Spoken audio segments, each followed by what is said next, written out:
Boa tarde a todos, todas e todes. Agradeço aí o acolhimento do evento para a apresentação do trabalho. Sou estudante do mestrado do Profilo aqui da UFRB, do Centro de Formação de Professores da UFRB, em Amargosa, na Bahia. Meu trabalho, como disse há pouco o professor, quero saudá-lo também, professor Luiz Manuel, as monitoras e os demais colegas aqui, o José Evandro, o Lázaro, né, e aqueles que nos acompanham, sobre a proposta que está no momento inicial também, né? Eu iniciei esse mestrado ainda esse ano, e ainda está no seu período inicial. Quero aqui fazer a exposição dele, me permita, vou fazê-lo de forma oral, certo? Não vou apresentá-lo através de slides, e aí vou conversando com vocês. Sou sertanejo do território do Sisal, criado entre a Caatinga e a Rua. Cresci entre as aspirações da classe trabalhadora do campo, buscando seu protagonismo, animado pela fé, pelos sentidos, vínculos e práticas comunitárias que ainda resistiam aos processos, que ainda resistiam e resistem, né, aos processos de desterritorialização do capitalismo. A teimosia criativa, corajosa e convivência com a realidade do semiárido. As associações, igrejas, comunidades, sindicatos, cooperativas engrossaram o cordão de que no sertão tem de tudo. Se faltar, a gente inventa.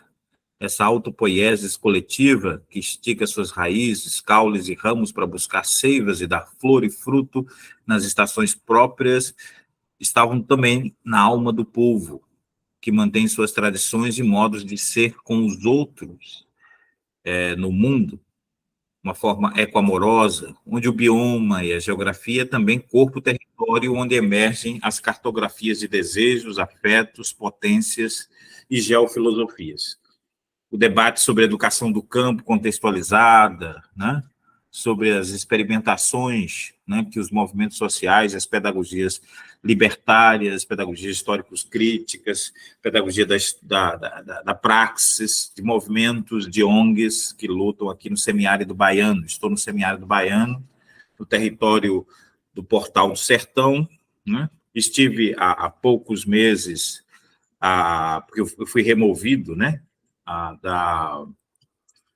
do NTE, do território do Sisal, né, da região cisaleira, que também faz parte do semiárido baiano, e agora estou no território do Portal do Sertão, em Feira de Santana, aqui a terra das encruzilhadas, né, como se diria.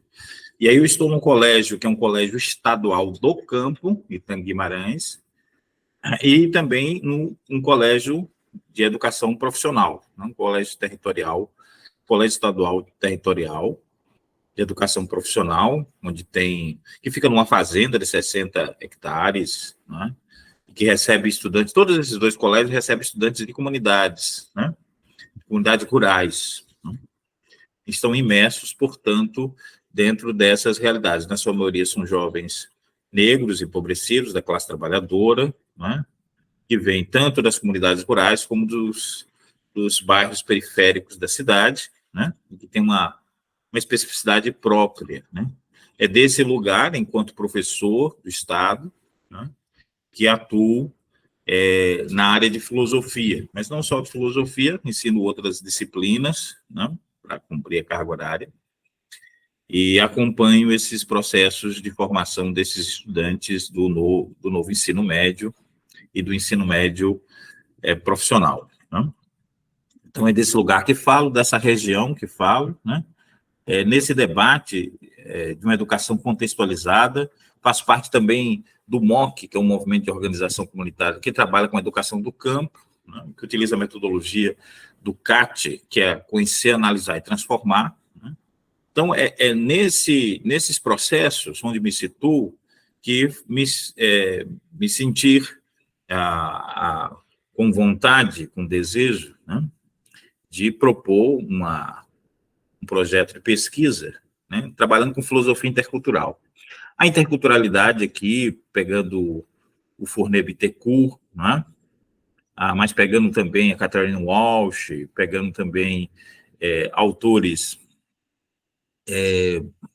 daqui da minha região, foram professores de universidade, como o professor Miguel Lima de Araújo, né, que é também filósofo, né, e durante muitos anos atuou pensando uma pedagogia do fuxico, né.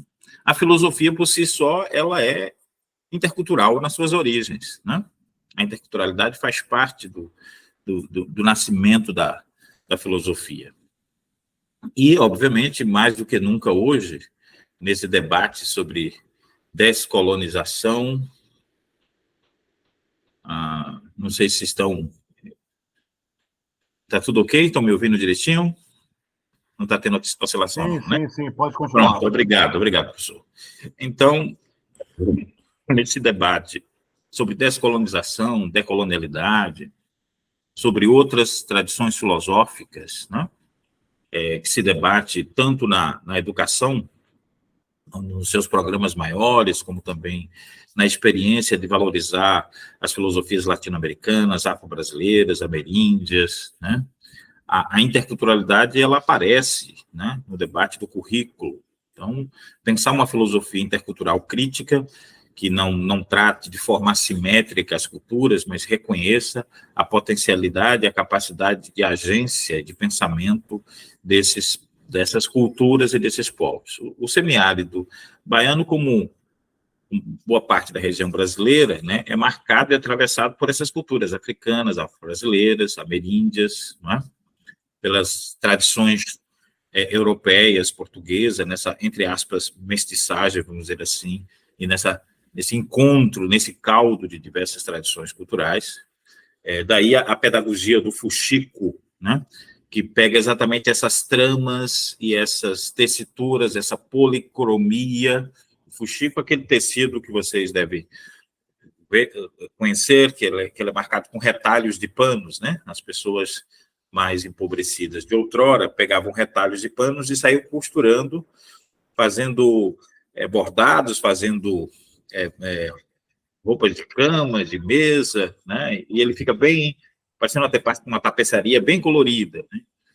Então tem uma policromia, né? Se a gente quiser pensar uma policromia, uma polifonia de diversas vozes, diversos elementos da cultura sertaneja, dos povos do sertão, né? Sertão, antigamente, se definia como tudo aquilo que não é litoral, né? Então, tudo que não é litoral no Brasil, o interior seria os sertões, né? Os sertões aqui, para lembrar Guimarães Rosa, para lembrar Euclides da Cunha, né? Os povos sertânicos e suas tradições, né? E aí, fazendo esse recorte para dentro do semiárido baiano, especificamente, nesses territórios da Bacia do Jacuípe, Portal do Sertão e também do território do Sisal, há uma necessidade da gente pensar uma filosofia que valorize exatamente essas culturas. O Cornel West, por exemplo, disse que fazer filosofia afro-americana, para ele, nos Estados Unidos, é partir da história, da cultura, das tradições e das experiências dos povos afro-americanos, é a partir daí extrair princípios, né, e valores, né, que possam pensar e lançar inteligibilidade, mas não só lançar inteligibilidade, mas agenciar, né, conceitos que agenciem o debate ético, estético e político. Pensando a mesma coisa aqui, né?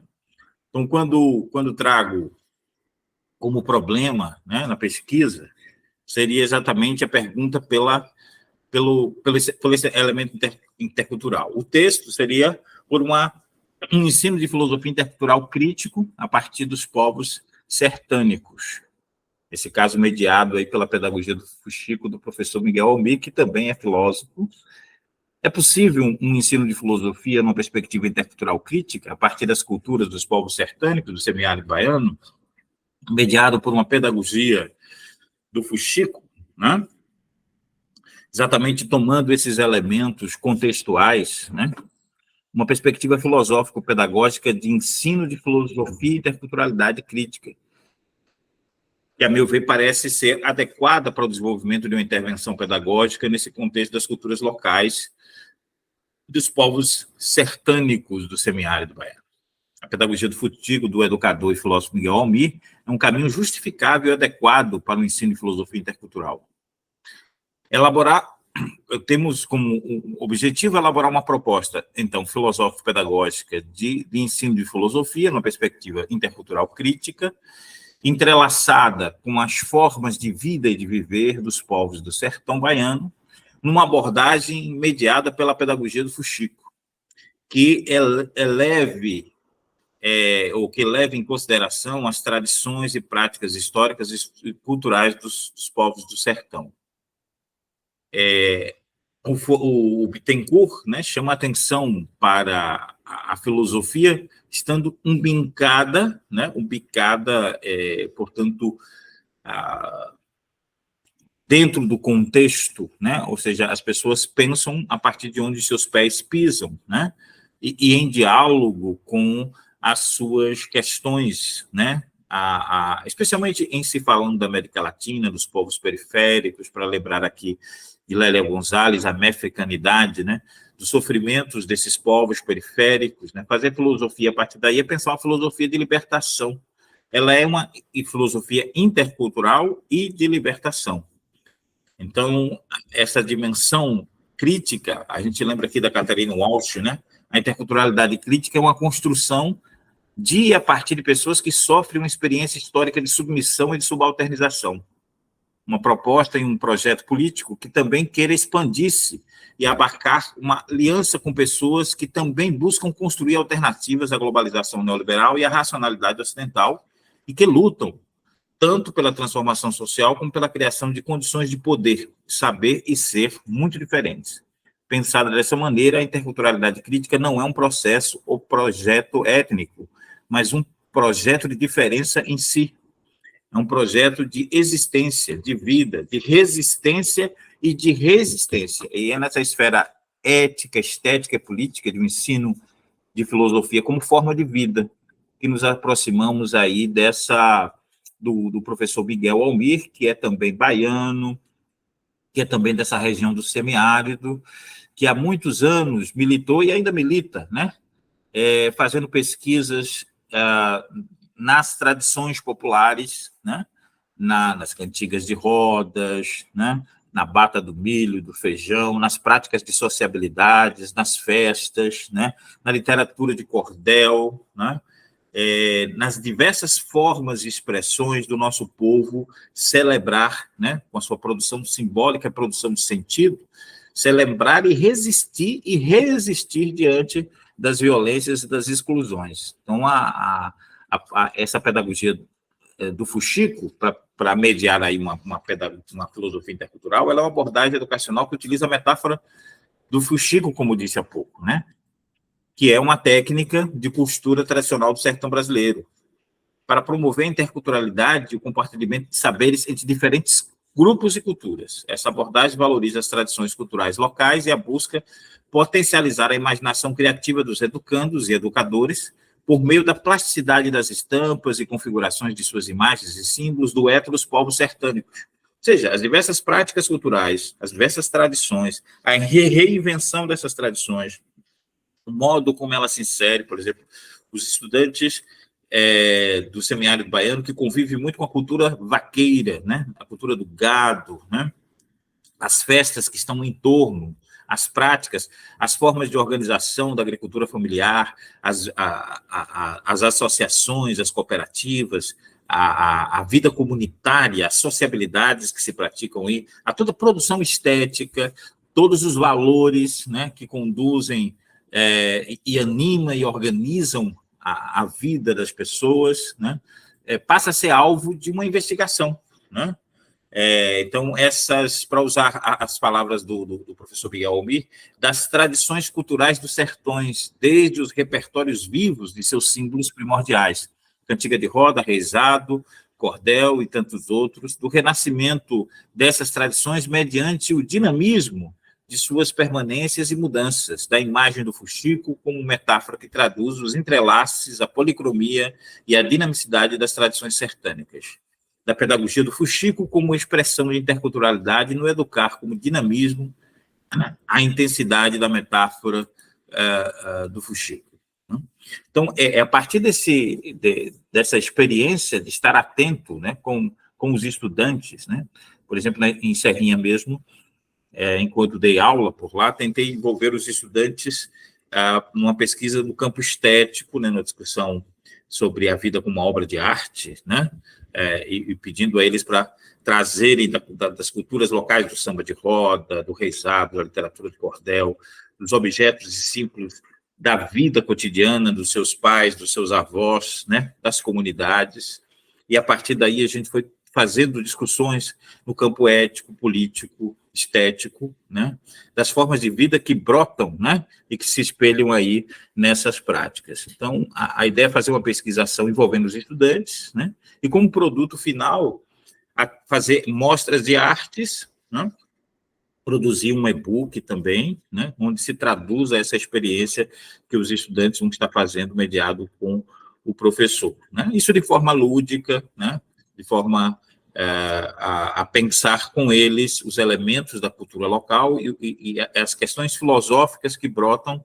ao pensar esses elementos e extrair desses elementos, né, valores, princípios, né, reflexões que aprofunde, né, a natureza filosófica, de pensar a filosofia não só a partir das tradições outras canônicas, clássicas, né?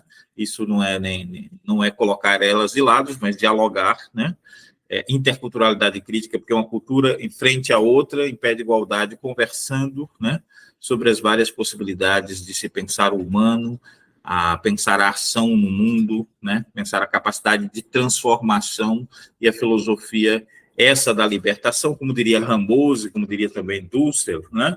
Não se pode fazer uma filosofia nesses países que foram colonizados e marcados pela violência sem tocar no tema da escravidão, né? No problema da escravidão, das desigualdades, dos sofrimentos, das identidades, né? Pensar não essa universalidade eurocêntrica, mas uma pluriversalidade que abra caminho para outras vozes, né? E outros modos de pensar, né? De refletir sobre a própria vida e aprofundar essas questões a partir de um ethos próprios dos povos dos sertões.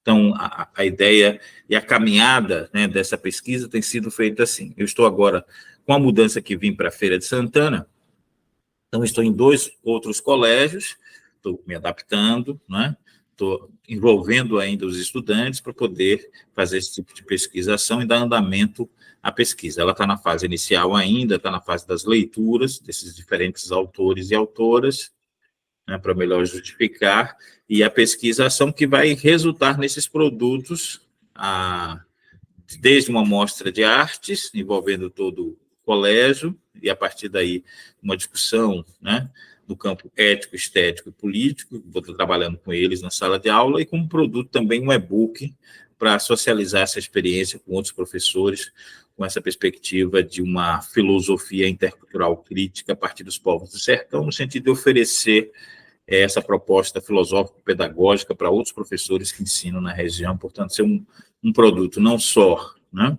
de produção didática, mas também de produção de proposta para ser socializada. Obrigado.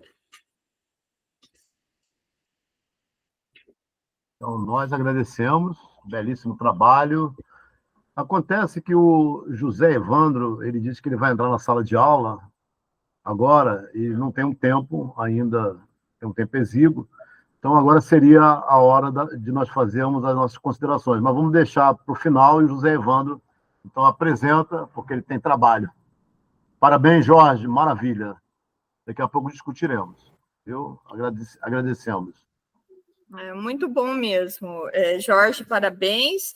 E as questões, então, os 10 minutinhos fica para o final de toda a sessão ou depois da fala do José Evandro? Eu acho melhor uma sequência depois das questões do Evandro, porque senão a gente dispersa. Não, claro. Tá? Só abrir essa exceção porque ele tem que trabalhar, tem que ir para a sala de aula, então vamos deixar ele apresentar e depois fazemos as considerações do Jorge, tá bom? Abraço.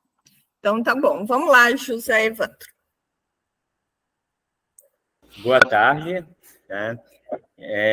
Esse momento aqui, ele até representa bem o que é o Prof. Filo, né, o professor em sala de aula, e aí eu viajaria para para apresentar aí, mas aí eu fiz uma negociação com a direção da escola, onde sou do Pará, mas eu faço Profil lá na Universidade Federal do Maranhão, em São Luís, e eu ando 860 quilômetros para poder assistir a aula toda semana. Então, eu vou toda semana e volto, e aí nessa negociação eu trabalho só 2 dias na escola, que é na quinta e na sexta, né? E aí eu vou começar aqui, né? Primeiro, eu estudo na Universidade Federal do Maranhão, tá? Eu não vou usar o slide, exatamente por causa dessa peça ele está pronto aqui, mas eu vou fazer a apresentação sem o slide, tá? Esse trabalho que eu vou apresentar está em andamento, claro, e ele foi mudando as configurações, o título, o jeito que a gente vai trabalhar, né? Está dentro dessa questão decolonial, né? Desse jeito de pensar a filosofia de uma forma diferente, né? Ou seja, uma filosofia talvez errante, uma filosofia que não é só dos filósofos, é uma filosofia do povo, é uma filosofia que o Tauar vai chamar, o Marcelo Tauar vai chamar de filosofia da coragem, do pensar com coragem, né? Pensando que a Europa não é mais o centro do pensamento, né? Se a Europa não é o centro do pensamento, e há uma discussão sobre isso, é porque nós, os revoltados, os revoltosos, os professores e pensadores e povo, né, do Sul, né, da América Latina, do Caribe, das Antilhas, começaram a pensar de um jeito diferente e isso acabou se transformando em pesquisas, tá? E eu vou começar com um pequeno poema. Antes de mais nada, peço licença a todos que vieram antes de mim, a todos que cruzaram o meu caminho, né? Pois todo o emaranhado de mim se constitui desses encontros, meu, os outros, comigo, né? Ou seja, eu estou querendo chamar a atenção aqui para a filosofia africana e a filosofia da ancestralidade, né? Ou seja, qual é a filosofia que nós estamos trabalhando em sala de aula? Essa filosofia eurocêntrica, né, falocêntrica, androfóbica, essa filosofia em que pensadores como Hegel, Montesquieu, Kant, Heidegger, né, fundamentam essa filosofia cartesiana do penso, logo existo, até que ponto ela consegue explicar o que realmente nós pensamos como gente da Amazônia, como gente indígena, como gente do terreiro, como gente da diáspora, como gente africana. Ela dá conta? Será que ela dá conta, já que ela trata a gente como não histórico, como sujeito que não produziu pensamento, como sujeito que só produz mística, crença e religião? Ou será que a religião, a mística, a crença também não constitui pensamento, não constitui filosofia, né? E a gente pode se apropriar também dos conceitos gregos de filosofia, como em Aristóteles, o homem, ser humano, é um animal racional, a humanidade é racional. Se ela é racional, por que a Grécia ou a filosofia ocidental ela reivindica o status de um lugar geográfico de nascimento da filosofia, né? Será que...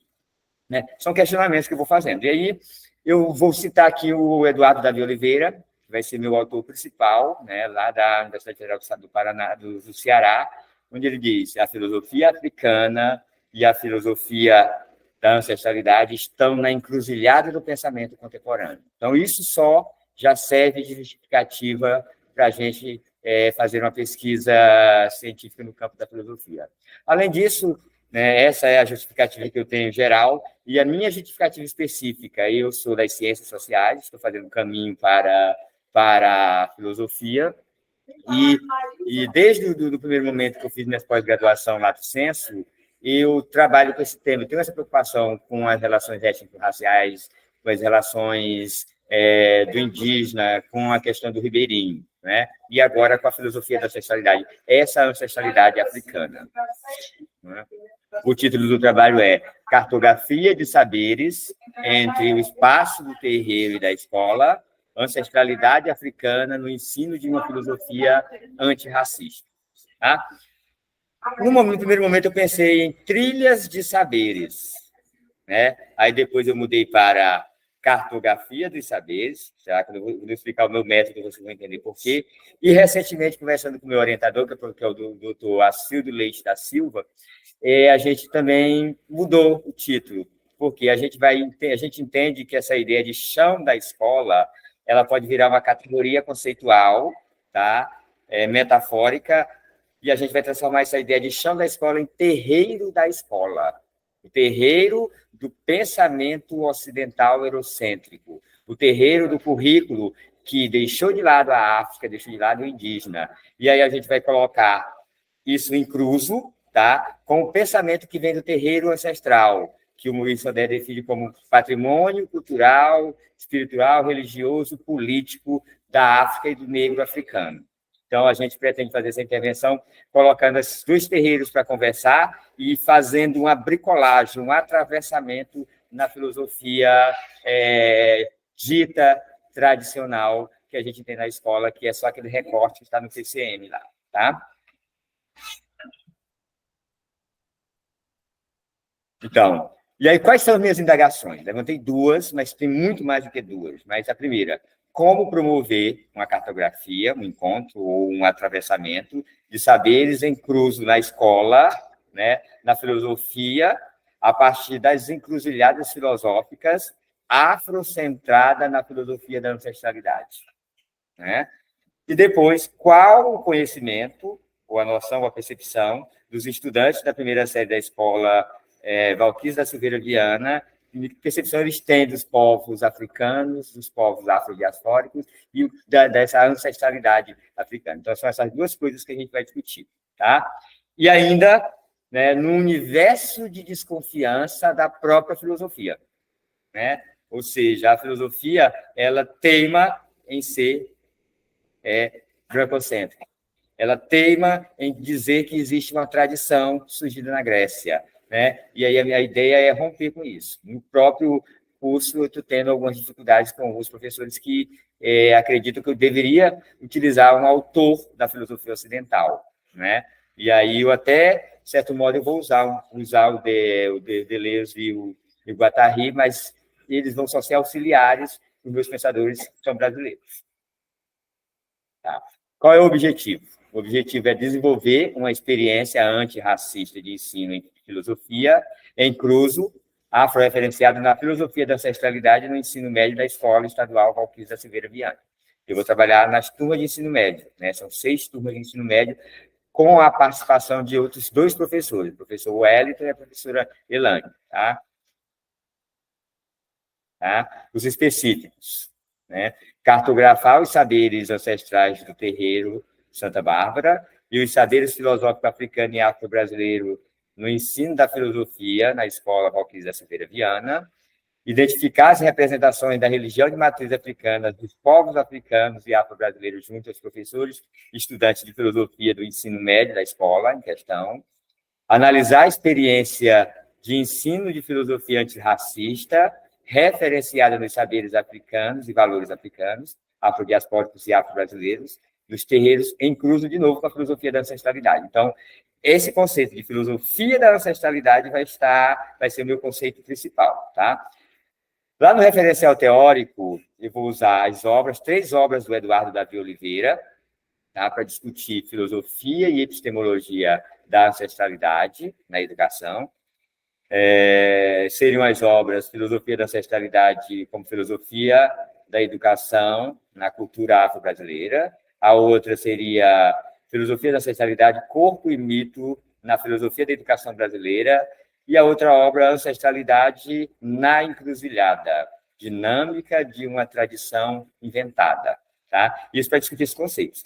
E aí, para discutir o terreiro como patrimônio cultural do negro e o chão da escola como terreiro do pensamento ocidental, eu vou me deliciar e beber no texto muito poético da filosofia poética do Muniz Sodré, né? Eu vou trazer para a discussão o texto dele do Terreiro e a Cidade, Forma Social Negro Brasileiro e o Pensamento Nagô. Tá?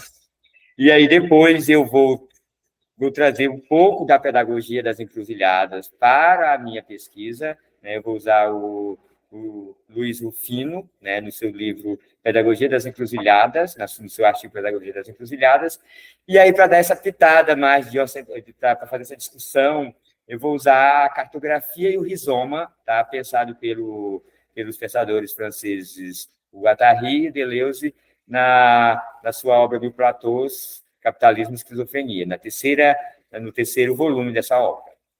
Tá? Como metodologia, nós vamos utilizar o método cartográfico, né? E isso já foi utilizado na escolha do tema, na modificação do tema, na mudança dos objetivos, na elaboração do produto educacional, né? Como técnica majoritária, nós vamos usar uma pesquisa de natureza qualitativa, mas também vou ter que usar a Kant, né, em alguns aspectos, principalmente porque eu vou mapear toda a escola, né, eu vou fazer um mapeamento da escola, quem é de matriz, de religião de matriz africana, tá? Vai ser uma pesquisa participante, por isso mesmo eu também vou utilizar, não como método, mas como instrumento a cartografia, já que eu vivo nessa escola, então eu vou fazer uma observação participante com as técnicas da etnografia, né, com aplicação de questionários com perguntas abertas, com escuta da oralidade, com roda de conversas, né, vou tentar trazer pessoas do terreiro para participar dessas rodas de conversa, né, então vai ser mais ou menos assim, tá? Como produto final, a gente definiu que vamos fazer um portfólio didático-pedagógico. Que portfólio é esse? Eu defino ele como uma coletânea de produção do discente que evidencia o desenvolvimento das competências e habilidades desses discentes no momento da intervenção. Então, a minha intervenção vai estar nesse caderno. E como legado para o Prof. Filo, eu vou produzir um portfólio ensinando como fazer esse portfólio em sala de aula, né? Porque há uma discussão do que seria esse produto educacional. Então, para a gente não ficar fazendo trabalho acadêmico com discussão teórica, além da intervenção, eu vou deixar esse produto, né, para o Prof. Filo aproveitar em outras pesquisas, tá? Eu não coloquei os referenciais teóricos, tá? E como agradecimento, eu quero agradecer ao professor Acildo, né, ao Prof. Filo e ao Encontro por me dar essa oportunidade, e também pela CAPES, né, que a CAPES ela me financia com bolsa, e isso tem sido de fundamental importância, porque eu tenho que me locomover toda semana no sentido do Maranhão, para São Luís, daqui do Pará, eu sou de Marabá, do Pará, né, para o Maranhão. Tá? É isso a minha apresentação, muito obrigado, tá? E as questões a gente discute depois. Eu ainda vou voltar para a sala, porque eu vou para a sala, para a aula e volto para cá no final. Edna, por favor. Oi, José, você ainda tem alguns minutinhos? Porque Tenho sim, professor. Tá, então acho que a gente já poderia fazer as questões e você já fica liberado, né, para a atividade. Eu gostaria de fazer a primeira questão sobre o seu referencial teórico. A sua formação é em sociologia, é isso? Exatamente, mas eu estou usando o referencial da filosofia. Uhum. É que no final você disse, eu não especifiquei o referencial, né? E você falou muito rapidamente da metodologia trabalhada, né? Então é um mestrado profissional em filosofia. Então eu gostaria de saber, você problematizou bem o problema de uma filosofia eurocentrada, mas eu gostaria de entender qual a sua perspectiva a respeito da filosofia, o que seria a filosofia e qual a metodologia possível para se trabalhar a filosofia num viés não eurocêntrico. Professor, eu vou usar aqui a escola do Kennedy. Eu acho que a filosofia não se faz só com a racionalidade pensada pelo europeu, somente o René Descartes. Eu não gosto da ideia de que eu penso, logo existo, tá? Eu gosto da filosofia que diz que ela vem do coração, a filosofia da coragem, né? Quando eu penso isso, eu não estou dizendo que não é o cérebro que vai desenvolver as faculdades, capacidades mentais.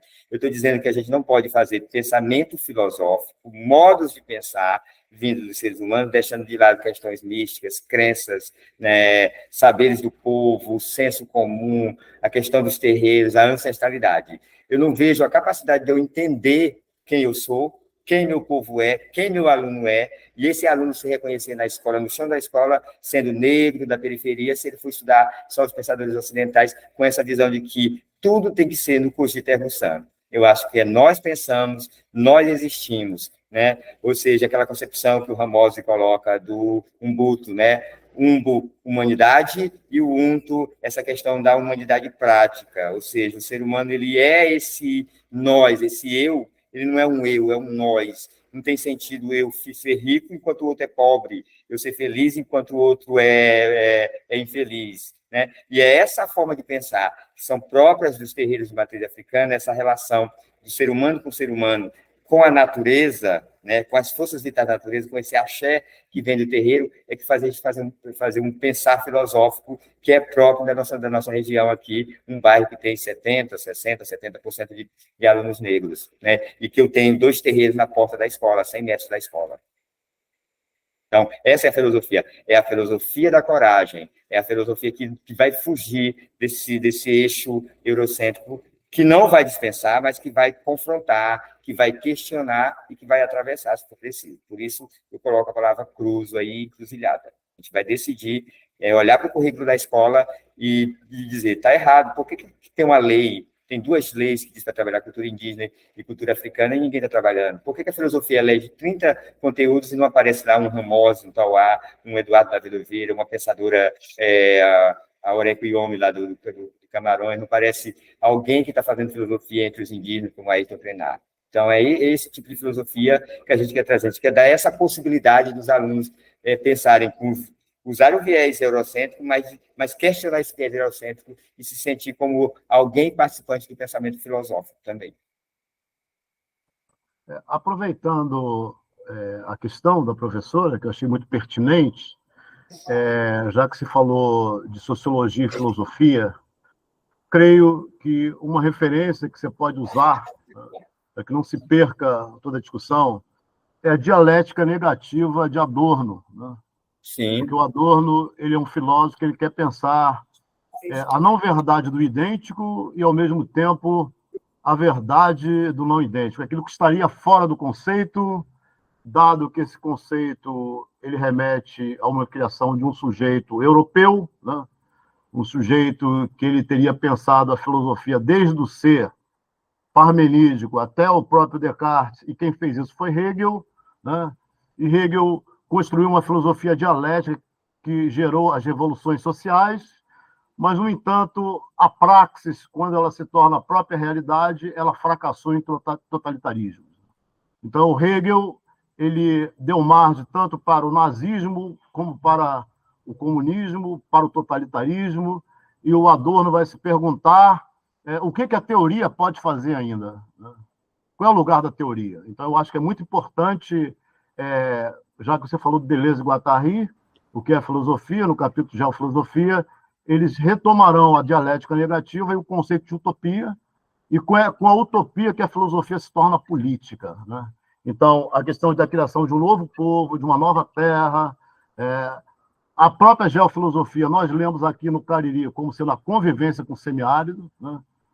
O que eles chamam de geofilosofia, aqui no Sul, nós chamamos aqui no Nordeste, no Cariri, nós temos um conceito que não é o conceito de Heidegger do Seraí, é sertão, né? Para nós, sertão não é um nome, é um conceito, né? Então, envolve toda uma questão de um vale encantado do Cariri, que ele é arqueológico, ele é antropológico, ele é paleontológico, metafísico, místico. Então, você tem todo um processo para estudar aquilo que Hegel estudou dentro de um território que nós estamos construindo, né? Então, assim, já que se trata de pegar um referencial teórico entre sociologia e filosofia, pode-se utilizar o conceito de utopia, né, em Adorno da dialética negativa, que Deleuze e Guattari vão seguir para pensar uma geofilosofia, né? Porque o Hegel mostra a geografia é questão de espaço e história é questão de tempo. A ideia é lógica. O que a ideia é para a lógica, o tempo é para a história. Mas, assim, nós, da diáspora, nós não temos espaço, né? Nós temos um alvo na cabeça, uma ponto .40 apontada para nós, uma ponto .50, numa moralidade que diz que está fazendo guerra às drogas. E as guerras às drogas, quem é? É a diferença, é o LGBTQIA+, é o preto, é o pobre, é o nordestino. Qual é o papel da filosofia hoje, depois da pandemia? É ficar fazendo exegese sobre Platão, sobre Kant, sobre Deleuze? Né? Então, eu louvo o trabalho de vocês. Eu acredito que é uma sugestão. Nós estamos aqui para potencializar e não dizer o que está certo ou errado. É potencializar. E Adorno, eu considero aquele que traz discussões sobre metafísica, sobre problema, sobre conceito, e que você pode, sim, José Evandro, colocar um ponto para você potencializar a sua pesquisa. É só uma sugestão. Né? Então, agradeço e parabenizo pela exposição dos dois. Deixa só na verdade, eu venho da sociologia, mas eu estou há 10 anos dando aula de filosofia, e eu estou decidido a migrar para a filosofia. Tá? Então, eu não uso referenciais da sociologia. Quando eu uso Deleuze e Guattari, é só pela questão do rizoma e do método cartográfico. Eu não vou fazer uma discussão da ancestralidade a partir deles. A ancestralidade e a epistemologia da ancestralidade eu vou discutir a partir do Eduardo Davi Oliveira. E a questão do terreiro eu vou discutir a partir do Muniz Sodré. Tá? E aí, como é um trabalho de educação, eu trouxe José Rufino com a pedagogia das encruzilhadas. Entendeu? Então, é mais ou menos isso. Um ponto assim importante, né, como as dicas que a gente procura dar, é justamente manter o foco e não dispersar e não misturar o trabalho sociológico com o filosófico. E outro ponto assim bastante relevante é que a crítica que a gente faz ao cartesianismo e toda a tradição da filosofia ocidental precisa ser muito cuidada e apurada, porque essa tradição, ela marginalizou muitos pensamentos. Então, não significa que toda a filosofia, né, ela ocidental, essa que a gente critica, possa ser colocada no mesmo pacote. Eu tenho feito um trabalho de resgate das filosofias marginalizadas, filosofias do corpo, filosofias femininas, filosofias pragmáticas, filosofias céticas, uma série de filosofias que passa muito longe do que o cânone, aquilo que a gente aprende nas universidades, né? Então, para que a crítica não fique ingênua, né, a ponto de resumir a filosofia ocidental, aquilo que, na verdade, foi a vertente ganhadora ou a vertente que se estabeleceu prioritariamente em detrimento de outras. Né? Então, ter esse cuidado de não misturar um trabalho típico sociológico, de um trabalho conceitual, filosófico, né? E também esse cuidado em relação à crítica para não colocar, né, pensamentos tão diversos como se fosse um único pensamento. Alguém levantou a mão. O próprio José. Pode falar. E parabéns pelo trabalho, foi muito instigante. Obrigado, professora. A filosofia que venceu, mas eu gosto sempre de discutir essa ideia, a filosofia eurocêntrica, ela venceu. Mas venceu de que forma? Sim, venceu no sentido de a gente fazer da graduação ao doutorado e não ver... Mas além disso, a filosofia eurocêntrica ela é uma filosofia da morte, ela é uma filosofia que subalternizou os outros pensamentos, e isso não ficou só no campo do pensamento, isso ficou no campo da colonização, né? Eles foram para a África, eles submeteram, eles provocaram guerra, eles usaram esse pensamento eurocêntrico para matar, não foi só a morte do conhecimento, foi a morte física da pessoa. Né? Não dá para discutir filosofia sem passar pelo corpo, né? O corpo negro marginalizado, subalternizado, vilipendiado, machucado, maltratado, desde a colonização portuguesa, no caso do Brasil, como da colonização europeia na África. Né? Os caras tiveram praticamente que trocar de nome, né, tiveram que esquecer, foram obrigados a esquecer o passado, machucaram a religião. Sabe como é que eu discuto muito isso? Hoje é muito mais fácil todo mundo admitir que é de uma minoria como o LGBT, se admite eu sou gay, mas ninguém tem coragem de levantar a mão e dizer assim, eu sou do candomblé, eu sou do santos. Né? As pessoas... a escola fica na frente de um terreiro e os alunos daqui têm medo de dizer que frequenta terreiro. O medo dos preconceitos. Não é preconceito só de risadinha, não. É de tentativa de morte. Então, por isso que eu bato muito nessa discussão. É uma filosofia, esse trabalho vai ser uma filosofia do atravessamento mesmo. Eu quero, não é para dialogar, eu quero questionar. Né? Eu e meu pensador, eu e meu orientador chegamos nessa discussão. Nós vamos questionar esse pensamento e não é para fazer aquele meio termo, né? Não é o meio termo. A gente quer propor, fazer esse experimento para mostrar, né, se isso realmente dá para entrelaçar, o que a gente tem que fazer. Né? Eu não sei, como é um método cartográfico, isso pode mudar, a gente pode conversar, porque como não tem o método cartográfico, não tem um início e não tem um fim, ele está em pleno movimento o tempo todo, essa ideia do rizoma o tempo todo, cada dia eu vou me nutrindo de coisas diferentes, inclusive na sala de aula eu estou aprendendo com aluno coisa que eu não sabia, né? Então pode ser que o objetivo da dissertação também mude, e essa minha ideia também mude. Mas assim, é muito legal ver vocês discutindo e debatendo sobre o meu trabalho. Ah, sim. Parabéns. Alguém tem mais Parabéns. alguma questão? Por favor, Edna, fale. Não, era para abrir mesmo, se os demais têm questão para o José, a gente tem ainda 4 minutinhos. Aí podemos fazer as questões para o Jorge Neri também, né? Sim, aí a gente já faz para o Jorge. Vocês podem me liberar, então? Volta para a sala. Liberadíssimo. Muito obrigado pela compreensão. Agradecido.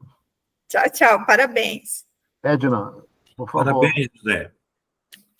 Então, do Jorge Nedes, eu parabenizo, eu acho o seu trabalho muito interessante, e eu tenho discutido muito com o meu orientando aqui, na UFAC, a respeito do produto, sabe? Em relação à parte teórica sua, eu gostei muito, eu nem tenho questões a fazer, só elogiar mesmo.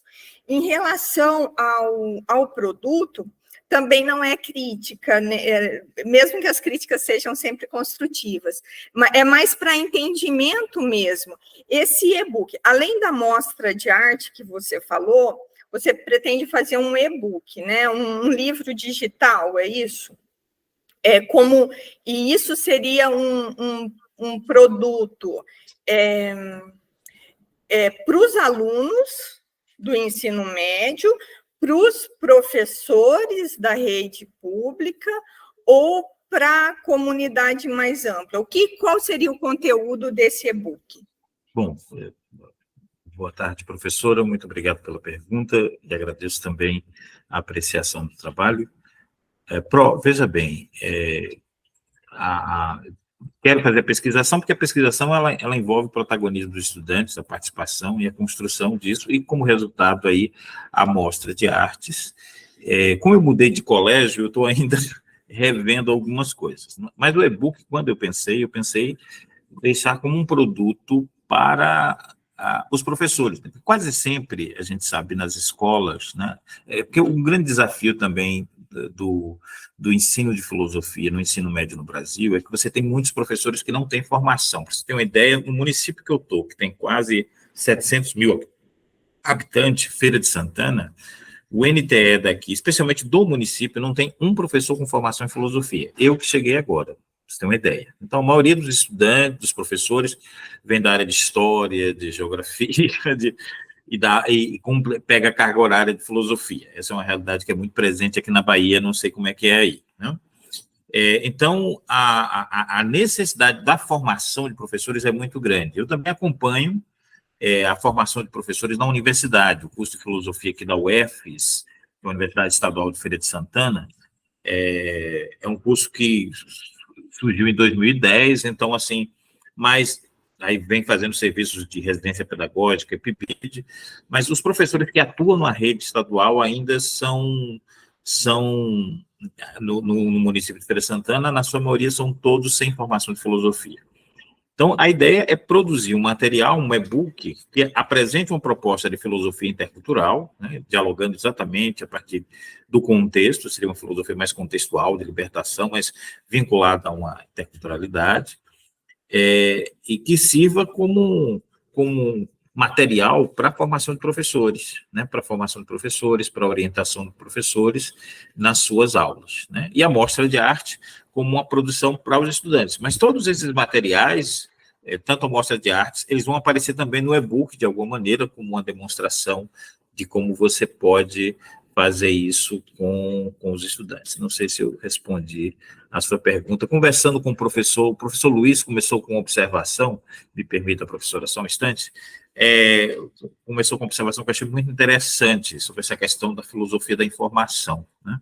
Eu pensei também como produto, e tenho pensado, né, porque isso às vezes me ocorre, trabalhar com... Eu estou fazendo uma especialização, terminando uma especialização em educação digital pela Universidade do Estado da Bahia. E essa discussão sobre sociedade, né, sobre cybercultura, sobre a questão da informação, né, dos meios, né, digitais. Tem colegas, por exemplo, que vai fazer trabalho na minha turma de mestrado, o Saulo vai fazer um trabalho com podcasts, né? Eu fiquei pensando no RPG, né? Eu sei que é um pouquinho complicado fazer aí um RPG, mas eu acho que é muito rico um RPG que dialogue com as tradições locais, né? Fica bem lúdico, fica dinâmico. Eu ainda estou avaliando se eu me aventuro por aí, mas essa gamificação do ensino de filosofia também é um caminho interessante, pensando esse universo digital, né? Mas esse seria um aspecto. Eu estou ainda nas minhas indagações, mas agradeço muito as suas observações, Pro. Não, eu colocaria, Jorge, te agradeço e por você ter falado da filosofia da informação. Eu creio que o cordel ele é uma tecnologia de informação. Você concorda comigo? Os folhetos... Sim. Falar nisso, só um instante, abrindo parêntese. Eu morei em 85 aí no Crato. Aliás, eu fui para o Crato para tentar ver se eu estudava aí no Crato, isso em 85, pensei, já faz um bom tempo. Então, essa região aí é muito cara e essa faculdade aí é muito, muito bonita, essa região, maravilhosa. Então você conhece aqui. Conheço. O Janderson levantou a mão, mas assim, só rapidinho, o Janderson também vai apresentar, eu não sei se ele está querendo colocar aqui, então vou passar para o Janderson, aí depois eu faço considerações para o Jorge, mas não são sugestões, tá? Assim, obrigado. Por favor, Janderson, vamos lá. Boa tarde a todos e todas. Só para o Jorge, rapidamente, não é sobre a minha apresentação ainda, você falou sobre a questão da gamificação, e só para comentar contigo, de repente, de você usar como referência, teve um colega meu aqui do meu núcleo, que ano passado ele defendeu uma dissertação sobre isso, gamificação através da filosofia. Ele fez um trabalho incrível, inclusive ganhou o prêmio de melhor dissertação da área de humanas, da UFAM, no passado. Um trabalho muito incrível que ele fez sobre RPG e filosofia. O nome dele é Martinho Correia Barros. De repente, depois se você quiser dar uma pesquisada, acho que a dissertação dele já deve estar disponível no banco de dissertações da UFAM. E é um trabalho bem legal sobre gamificação e filosofia. De repente, você se inspira, vê alguma referência, alguma coisa para aplicar por aí, né?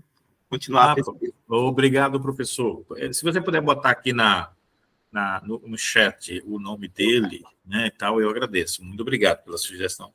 Me interessa bastante conhecer, né? Quem sabe eu me aventuro também. Professor Luiz Manuel, queria ouvir suas observações. Eu só queria fazer uma sugestão assim, para o nosso querido Jorge e agradecer, né, por esses trabalhos maravilhosos.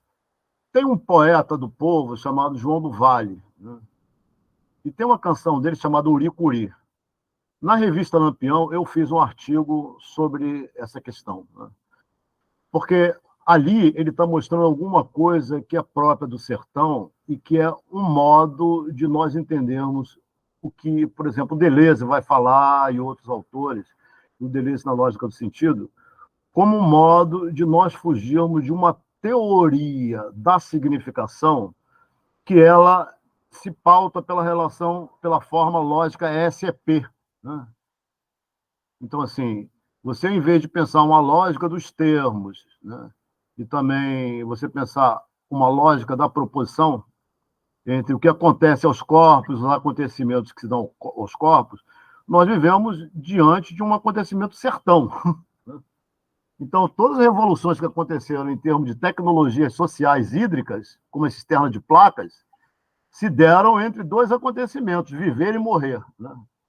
E como é que essas mudanças elas aconteceram no sertão através de tecnologia de informação que vem pelos folhetos, vem pelas cantorias, como você colocou muito bem, né? Que é o modo próprio do povo sertânico, né? E nesse poema nós vamos encontrar o João do Vale falando fora dessa teoria da significação, cuja fórmula lógica é SEP, e trabalhando aquilo que, sem conhecer o Deleuze, muito antes do Deleuze, o Deleuze trabalha, em vez de trabalhar com o verbo ser, vamos trabalhar com conectivo E, né? Empirismo e subjetividade, matéria e memória, duração e simultaneidade, enfim, ele está trabalhando a questão quando o chover se dá no sertão, como lá no Euclides da Cunha, barbaramente estéreis, maravilhosamente exuberantes. Basta cair uma gota d'água que o sertão verdeja, né? Então, esse processo ontológico, né, dessa construção filosófica dos povos do sertão, você vai encontrar num poema de João do Vale uma síntese, né? É uma síntese de todo esse processo e mostra como o modo de viver do sertão é aquele modo de viver no sertão que o espaço que o sertanejo habita é aquele espaço que é o semiárido, que todo mundo pensa o Nordeste como praia. Não é praia. A maioria da população do Nordeste vive no semiárido, né? Inclusive, saiu o rapaz que é do Pará, mas estou no Maranhão, e o Maranhão foi incluído no semiárido, né? E eu aprendi tudo isso aqui no Cariri. Eu aprendi a estudar Sheikh Anta Diop, filosofia africana, no Cariri, com os professores convivendo.